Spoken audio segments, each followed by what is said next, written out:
Assalamualaikum bosku, welcome to my channel. Sebelum menonton jangan lupa subscribe, nyalakan dulu loncengnya, dan jangan lupa like dan komen. Dan jangan lupa ambil posisi rebahan kalian. Untuk kalian selamat menyaksikan. Salju masih turun, menari dengan bunga persik.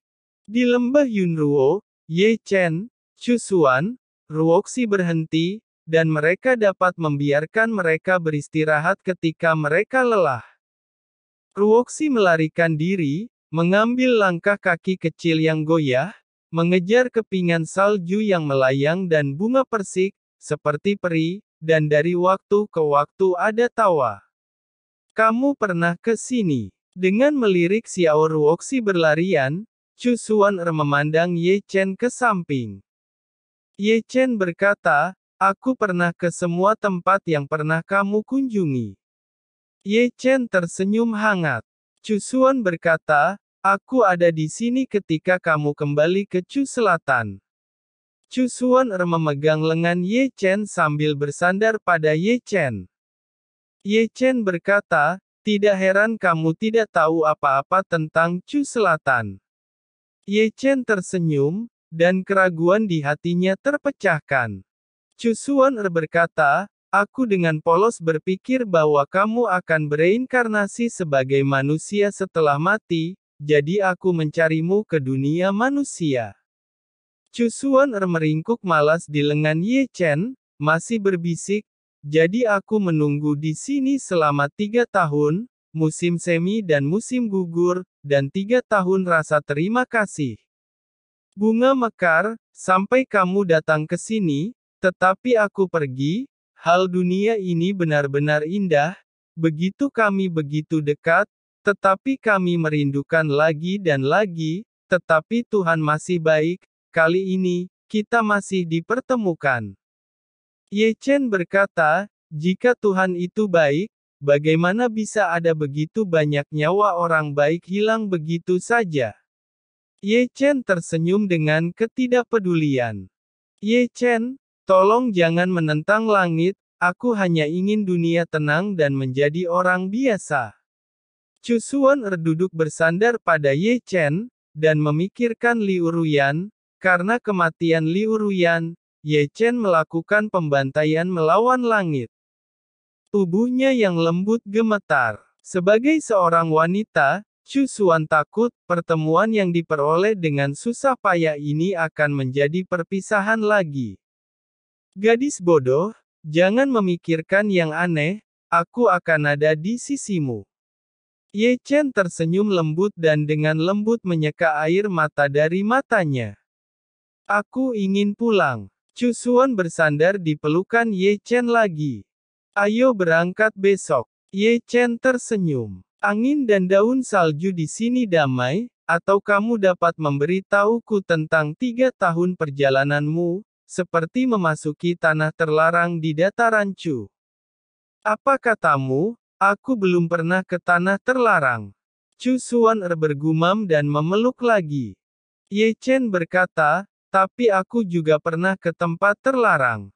Chu Xuan berkata, aku bersedia mendengarkan. Ye Chen berkata, aku pernah ke gurun terlarang, hanya ada pasir kuning di sana. Itu adalah tempat kematian. Tidak ada siang, tidak ada malam, kata Ye Chen, jelas masa lalu yang berbahaya, tapi semuanya begitu hambar. Kepingan salju masih berterbangan, dan bunga persik masih berserakan. Tiba-tiba suara Ye Chen menghilang.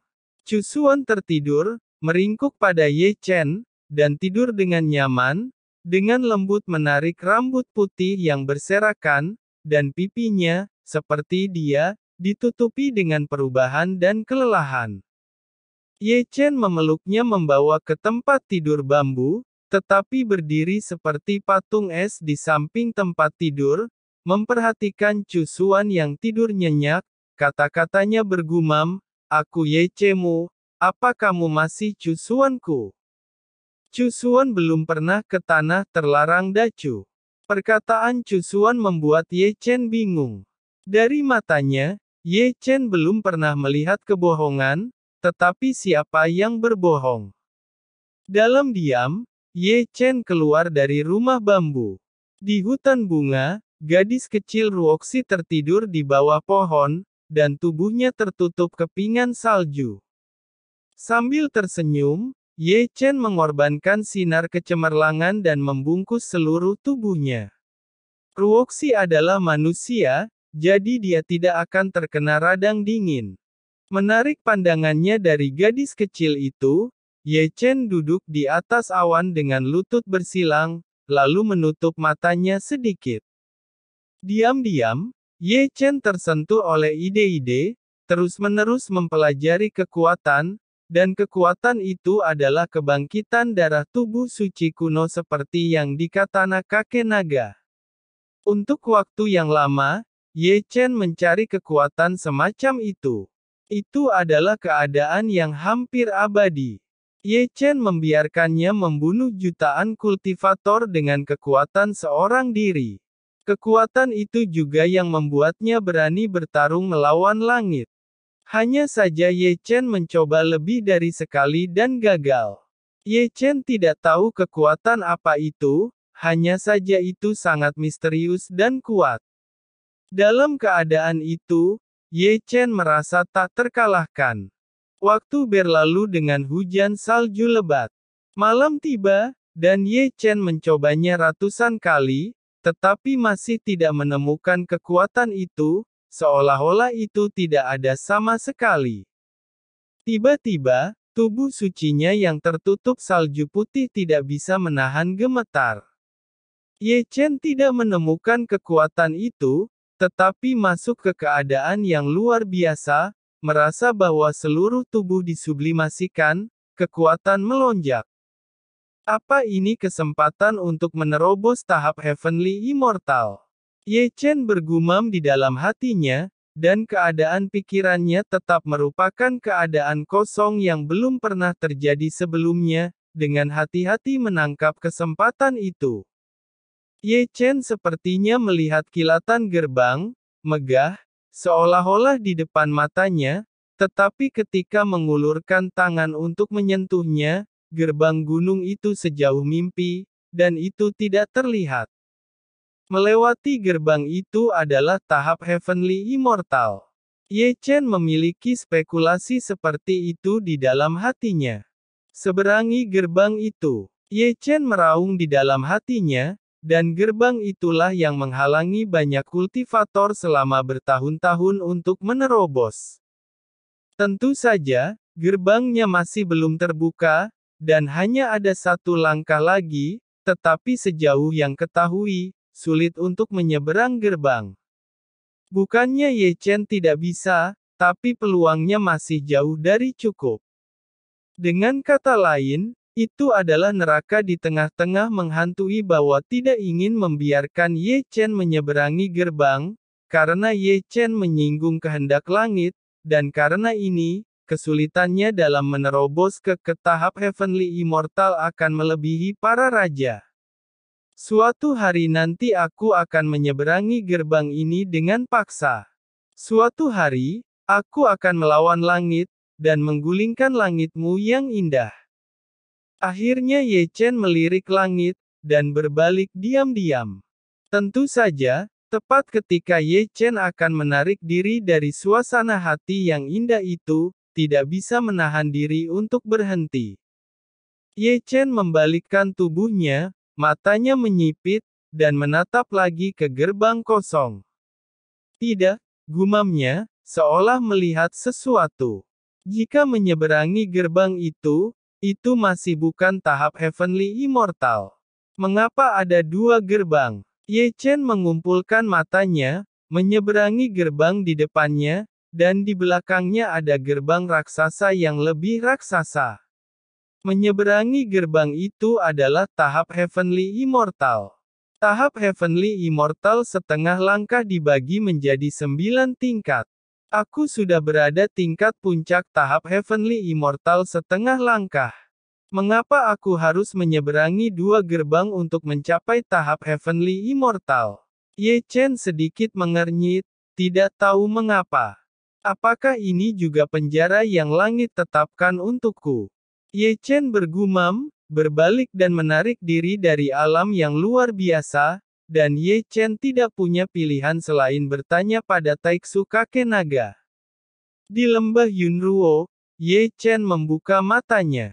Sudah larut malam, dan awan masih putih dan bersalju, dan bunga persik berserakan, damai dan damai. Melirik ke samping, Ruo Si masih tertidur, melirik rumah bambu lagi, Chusuan masih tertidur, sepertinya terlalu lelah, dan mereka berdua tidur nyenyak. Oke, melihatnya, Ye Chen mengerutkan kening dan melihat tanpa sadar ke satu sisi. Di sana, kepingan salju berkibar, begitu pula bunga persik. Bahkan kelopak dan salju putih di tanah digulung ke samping.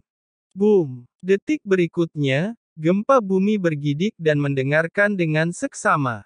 Itu adalah suara langkah kaki begitu berat seperti gunung sehingga langkah kakinya meledak. Aura yang begitu kuat. Ye Chen tampak tertegun. Malam yang gelap sepertinya penuh dengan krisis tanpa akhir. Dengan kemampuan bertarungnya saat ini, dan Ye Chen merasa sedikit gemetar. Boom! Bumi bergetar lagi, dengan raungan. Pria itu datang, tetapi yang pertama kali dilihat Ye Chen bukanlah sosoknya, tetapi mata pria itu, lebih tepatnya mata kanan pria itu, yang lebih dalam dari langit berbintang dan tidak bisa melihat ujungnya. Ya, mata roda abadi. Bagaimana ini mungkin? Ye Chen mengerutkan kening dan menatap mata itu. Meskipun itu bukan mata roda abadi Ye Chen, tetapi Ye Chen masih bisa mengenali bahwa itu adalah mata roda abadi. Apa masih ada orang yang memiliki mata roda abadi? Untuk sesaat, Ye Chen berpikir bahwa mata kanan dan mata kirinya berasal dari orang yang sama, Jiang Taiksu, orang yang mewariskan mata roda abadi. Boom! Ketika Ye Chen tertegun, bumi bergetar lagi, dan orang dengan mata kanan roda abadi muncul dari kegelapan. Itu adalah seorang pria berbaju hitam, dengan topeng hitam, rambut hitam seperti air terjun, dan tubuh yang kuat. Rasanya seperti paruh raksasa setinggi 8.000 kaki. Melihat orang ini, entah bagaimana, Ye Chen menggigil, dan perasaan akrab dan aneh tiba-tiba muncul. Dari mana Anda mendapatkan mata roda abadi? Ye Chen berkata, darah suci di tubuhnya melonjak, dan momentumnya terus meningkat, karena orang di depannya terlalu misterius dan aneh, dan kekuatannya membuatnya berani. Pria berbaju hitam berdiri diam, tidak pernah menjawab, tetapi untuk kata-kata Ye Chen, dia memutar lehernya dengan kaku dan menatap Ye Chen dengan tatapan bingung. Apakah dia Hong Chen, penguasa Yan Huang generasi ke-97? Ye Chen bergumam di dalam hatinya, karena orang berbaju hitam di depannya memiliki terlalu banyak kesamaan dengan Hong Chen. Ini mengerikan dan kuat. Itu sangat mungkin. Pikiran Ye Chen berkibar, meskipun Hong Chen sudah mati, tetapi kemungkinan bahwa dia masih hidup, seperti putra-putri kaisar, yang puluhan ribu tahun yang lalu masih hidup, apalagi Hong Chen 1000 tahun yang lalu. Apakah itu Anda? Ye Chen mengumpulkan matanya, mencoba melihat kehormatan pria berbaju hitam di depannya. Tentu saja, topeng hitam di wajah pria berbaju hitam itu sangat aneh. Ye Chen bahkan tidak bisa melihatnya. Untuk benar-benar melihat topeng ini, setidaknya Ye Chen harus memiliki mata langit. Ye Chen tidak memiliki mata langit dan mata roda abadi juga disegel di Luo Shenyuan, dan Ye Chen tidak bisa melihat orang itu. Junior ini Ye Chen, penguasa Yan Huang generasi 99, berani bertanya kepada senior ini, tetapi apakah Anda senior Hong Chen? Ye Chen melengkungkan tangannya dan berkata lagi. Tentu saja, untuk kata-katanya, pria berbaju hitam di seberangnya masih diam, dan beberapa di antaranya hanya tatapan bingung seperti lembing, berdiri di sana. Kali ini, Ye Chen tidak bisa mengetahuinya, dengan kebingungan. Lebih dalam di tengah malam, pria aneh dan misterius seperti itu tiba-tiba datang. Dia tidak berbicara atau bergerak. Ye Chen bahkan tidak bisa memahami tujuan pria berbaju hitam ini datang ke lembah Yunruo. Ye Chen mengangkat langkahnya, terus mendekati pria berbaju hitam itu, dan kemudian menemukan telapak tangannya. Ye Chen ingin melepas topeng pria berbaju hitam itu. Seperti yang Ye Chen duga, selama melepas topeng pria itu, semuanya akan jelas. Anehnya, pria berbaju hitam itu masih diam dan membiarkan Ye Chen mengambilnya. Namun, adegan aneh berikutnya muncul. Ye Chen mengulurkan telapak tangannya dan melewati tubuh pria berbaju hitam, yang semuanya tampak seperti tubuh pria berbaju hitam itu ilusi, seolah-olah tidak ada keberadaan. Ini, Ye Chen sangat terkejut sehingga tidak tahu bahwa ada kekuatan supernatural seperti itu di dunia ini. Ketika Ye Chen terkejut, pria berbaju hitam itu bergidik, dan tiba-tiba ada banjir kekuatan, yang mengejutkannya di tempat. Saat berikutnya, mata bingung pria berbaju hitam itu memancarkan kejutan tajam, tiba-tiba menoleh, melihat ke satu sisi, mata besar itu tertuju di bawah pohon persik. Atau, lebih tepatnya, mata pria berbaju hitam tertuju pada Xiao Ruoxi, yang sedang tidur di bawah pohon persik. Segera, pria berbaju hitam itu berbalik ke samping dan menggerakkan langkahnya. Langkah kaki masih berat, mengguncang seluruh lembah Yunruo dengan gemetar hebat, terutama dalam paksaannya yang kuat, dan juga dengan kekuatan pembunuh dingin. Ye Chen tampak tertegun, melangkah maju, dan berdiri di depan Ruoxi, menatap dingin pria berbaju hitam itu. Senior, jika Anda menyerang seorang gadis kecil yang hanya seorang manusia dengan kultivasi dan identitas Anda, apakah Anda tidak malu menyernak gadis kecil? Pria berbaju hitam itu tampak bodoh, dan langkahnya tidak pernah berhenti. Melihat ini, mata Ye Chen dingin, dan Ye Chen tiba-tiba melangkah maju, dan pukulan itu mengenai pria berbaju hitam itu. Suara tabrakan logam segera terdengar, Ye Chen meninju dengan pukulan yang mendominasi, dan menghantam besi hitam yang tidak bisa dihancurkan.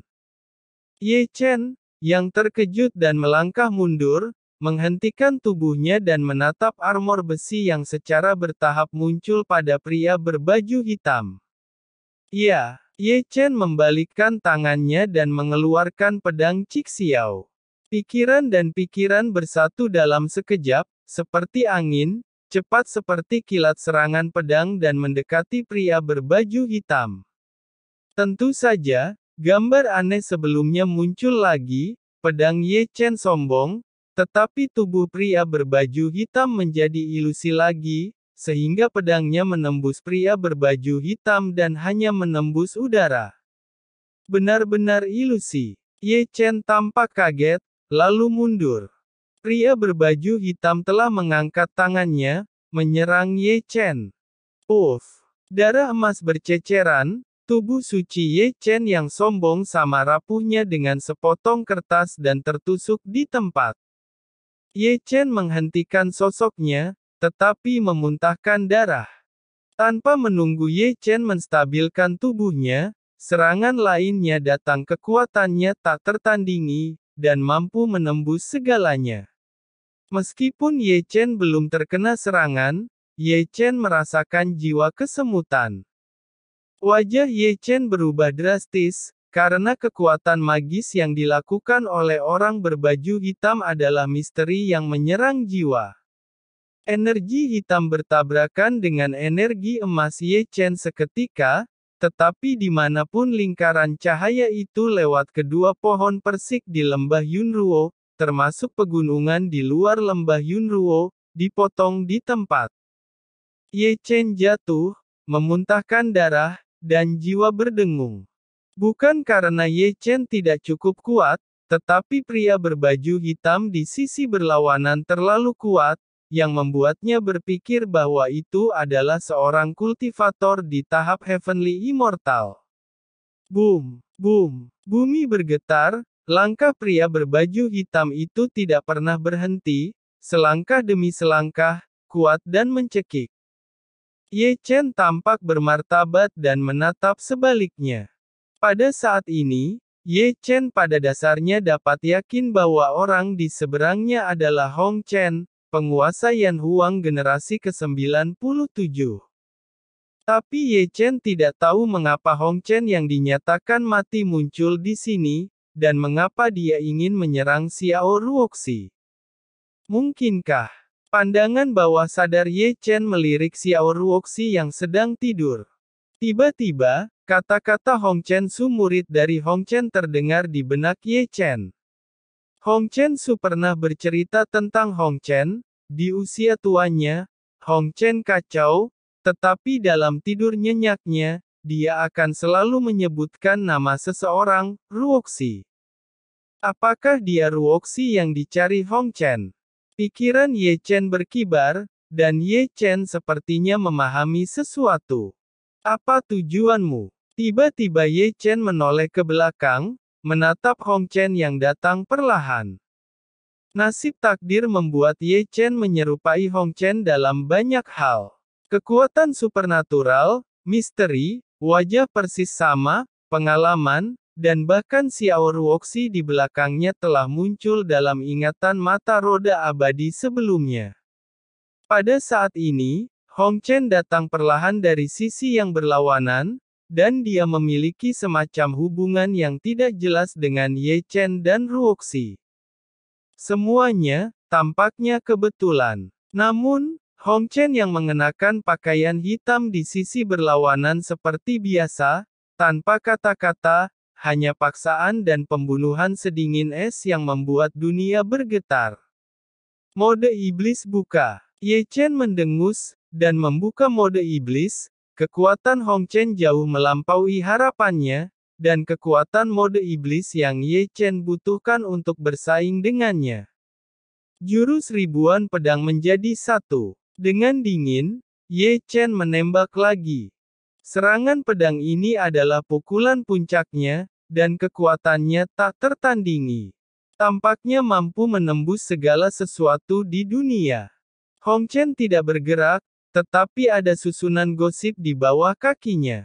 Ekstensi tak terbatas, meskipun Ye Chen cepat, dia berada dalam susunan gosip dan kuat. Kekuatan menurunkan kekuatan dan kecepatan. Bahkan susunan sama. Serangan pedang Ye Chen dan ujung pedang dimasukkan ke dada Hong Chen, tetapi hanya menembus 2 inci. Artinya, pukulan puncaknya tidak menyebabkan kerusakan besar pada Hong Chen sama sekali. Hong Chen sudah menembak, dan Ye Chen terbalik dengan satu telapak tangan. Darah hitam, tetapi matanya hampir menyipit, menatap luka yang ditusuk oleh pedang Cik Xiao di depan dada Hong Chen. Lukanya sembuh seketika, tetapi saat dia pulih, Ye Chen masih melihat pemandangan yang aneh. Itu adalah darah hitam yang mengalir keluar dari lukanya, dan setiap helai darah menghantui guntur. Wajah Ye Chen berubah, dan wajahnya tidak bisa dipercaya. Ye Chen terlalu akrab dengan darah hitam yang menghantui guntur, karena Ye Chen memiliki jenis darah yang sama mengalir di tubuhnya. Itu adalah keadaan yang hampir abadi, dan berdasarkan keadaan itulah jutaan kultivator bisa terbunuh oleh Ye Chen. Ye Chen mundur selangkah tanpa sadar. Mengetahui bahwa jauh dari menjadi lawan Hong Chen. Jauh dari menjadi lawan Hong Chen. Jauh